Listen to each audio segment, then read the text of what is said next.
मौन की बात है, इसको दार्शनिक रूप से भी समझा जा सकता है कि मौन एक ऐसी व्यवस्था है जो वननेस में पैदा होती है, और इसको विधि की तरह भी देखा जा सकता है, डिवाइस की तरह से भी, कि जो साइलेंस है वो एक द्वार है, एक पोर्टल है वननेस में प्रवेश करने का। अगर आप अपने 24 घंटे में कुछ वक्त मौन में बिताएं, साइलेंस में बिताएं, तो आप अपने से, दूसरों से, जगत से जुड़ने का या उनसे वननेस में जाने का एक रास्ता खोजने लगेंगे। अपने संबंधों में लोगों को मौन का प्रयोग करना चाहिए कॉन्शियसली। ऐसा नहीं कि आप कुछ कर रहे थे और बात नहीं हुई, क्योंकि जब आप कुछ कर रहे हैं और एक दूसरे से बात नहीं कर रहे हैं तब आपके अंदर बातें चल रही हैं। तो लोगों के बीच सही अर्थों में प्रेम तब होता है जब वो एक दूसरे के साथ मौन बैठ सकें। वही ठीक अर्थों में प्रेमी हैं। प्रेमी शब्द को सीमित मत करिएगा, प्रेमी शब्द बहुत व्यापक है, वो किसी भी संबंध में लागू हो सकता है। तो दो लोगों के बीच में प्रेम तभी परिपक्व माना जाएगा जब वो बिना बात के शांति और प्रसन्नता से मौन में एक दूसरे के साथ बैठ सकते। अगर वो मौन में नहीं बैठ सकते एक दूसरे के साथ और उनको कुछ न कुछ बोलना ज़रूरी है, तो इसका मतलब अभी प्रेम परिपक्व नहीं हुआ। और जब लोग साथ बैठते हैं अक्सर देखो तो कितनी कितनी अजीबोगरीब बातें करते हैं। कोई बात ना हो तो फिर वो बात ढूंढने की कोशिश करते हैं, उनका दिमाग चलता रहता है बात कहाँ से निकाली जाए, कि पंखा ज़्यादा तेज़ तो नहीं चल रहा है।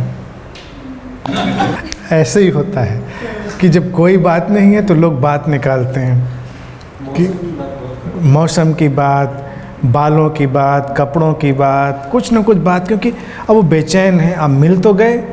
मैंने तो कई बार ऐसे लोगों को देखा है जो एक दूसरे का इंतज़ार बरसों से कर रहे थे और उनको था, ये लवर्स की ही बात बीच में है, उनको लगता था कि वो मिलेंगे तो फिर कितना अच्छा लगेगा, लेकिन मिलने के बाद मिल गए, सब सन्नाटा। अब वो प्रसन्नता या वो शांति, उसका क्लिक तो आया नहीं, वो जो आनंद हो सकता था।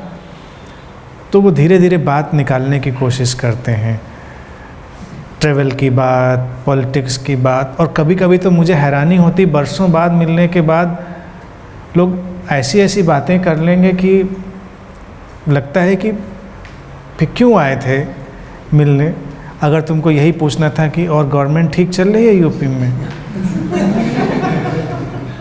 अब गवर्नमेंट में पूछो जाके लॉ एंड ऑर्डर का क्या हाल है यहाँ पे, और वो मतलब जितनी बातें ऐसी बेकार की हो सकती हैं वही करते हैं लोग। ये सब सिली टॉक्स हैं। और लवर्स के बीच में अक्सर एक टर्मिनोलॉजी भी यूज होती है, सिली टॉक्स, लेकिन वो तो अपनी वाली सिली करते हैं, बाकियों की कौन सी, सब सिली टॉक्स ही लोग करते हैं।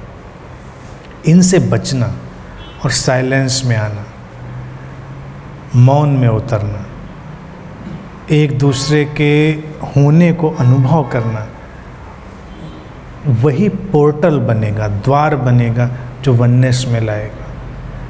कविता कहानी लिखना भी हमको उससे दूर करता है, क्योंकि वो भी बेचैनी है।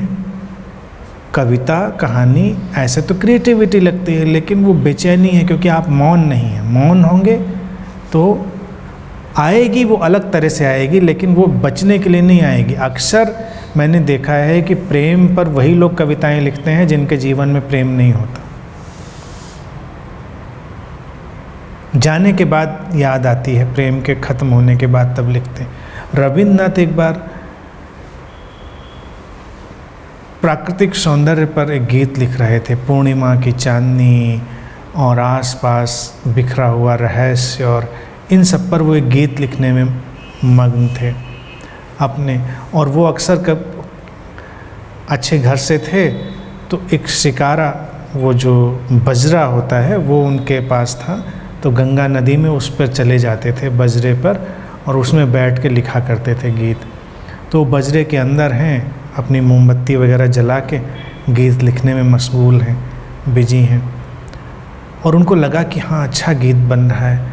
फिर वो निकल कर बाहर आए, बजरे से बाहर आए तो रोने लगे।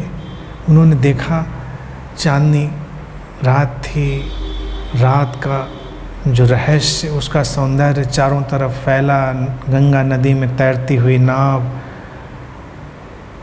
उन्होंने कहा मैं क्या कर रहा था, मैं इस पर गीत लिख रहा हूँ, इसको गीतों में बांधा जा सकता है, ये तो असंभव है। और मैं इसको महसूस करने के बजाय मोमबत्ती जलाकर कागज़ पर कलम घिस रहा था। ये कितना अज्ञान है।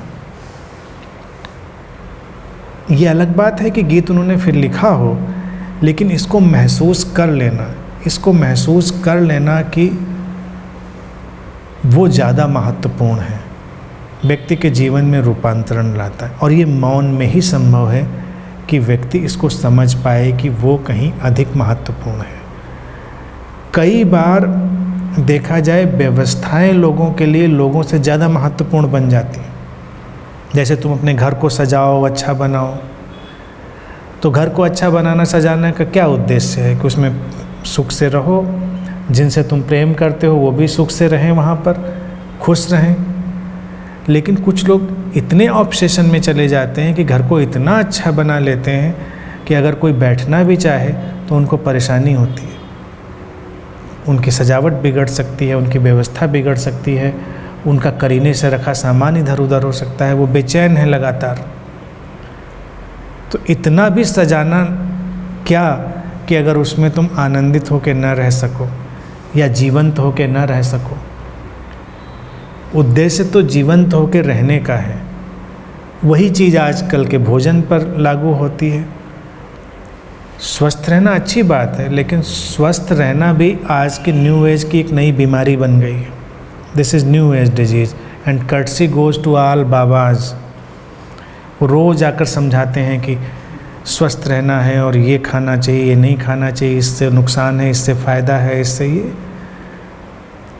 ये गलत है, ये सही है। तो हम बहुत ही आतंक में खाते हैं आजकल, और ये देख कर कि क्या ठीक जा रहा है, क्या नहीं ठीक जा रहा है, और भोजन का आनंद भी नहीं लेते।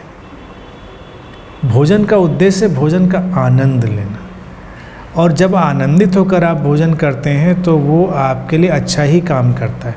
कभी कभी मैंने देखा है जहर भी अमृत हो जाता है अगर आप बहुत प्रसन्न और शांत हों, और अगर आप अंदर से ही गड़बड़ हों तो आप जो अच्छा भी अंदर ले जाएंगे वो भी विषाक्त हो जाता है, वो भी टॉक्सिकेटेड हो जाता है।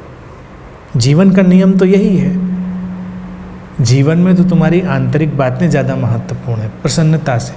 तो भोजन पे मेरी दृष्टि यही है कि अच्छी समझदारी से उसका उपयोग करना चाहिए, लेकिन मूल रूप से प्रसन्न होकर खाना चाहिए। जो भी आप खाएं प्रसन्नता से खाएं, एंजॉय करें। इतना स्वास्थ्य के प्रति चिंतित ना हो जाएं कि आप ऐसी ऐसी चीज़ें खाने लगें कि खाते हुए भी रोएं, उसके बाद भी रोएं, और कहें खाया तो नहीं जा रहा है लेकिन हेल्थ के लिए तो अच्छा है। और कई बार मुझे लगता है जो आपसे खाया नहीं जा रहा है, हो सकता है वो आपकी हेल्थ के लिए अच्छा ना हो, कोई नहीं जानता। कुल मिला के जीवन में जो महत्वपूर्ण बातें हैं उन पर फोकस करें, तो वननेस के सारे रास्ते खुलेंगे। लोगों से मिलें तो उनसे प्रसन्नता से मिलें, क्योंकि मिलने का उद्देश्य उनसे यही है। उनसे बेकार की बातें करने के लिए, गॉसिपिंग करने के लिए आप थोड़े मिलते हैं, लेकिन आप और कारणों से मिलते हैं। तो ये सब चीज़ें जब हम लेकर आएंगे, और अल्टीमेटली मौन का जो प्रयोग है उसको जीवन में ज़रूर लाएं। याद होगा मित्रों को, अभी कई साल पहले, फिर हमने भी बीच में रोक दिया, हमने एक एक्सपेरिमेंट शुरू किया था कि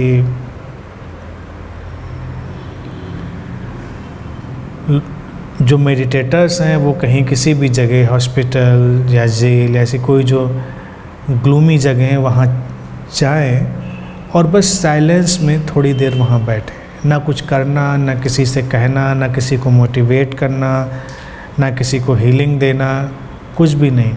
एक्सटेंडिंग कंपैशन, करुणा का विस्तार, मैंने उसको कहा था, एक्सपेंशन कंपैशन का हो। तो उसके पीछे अवधारणा यही थी कि बस आप मौन में जाकर बैठते हैं और काम होने लगता है।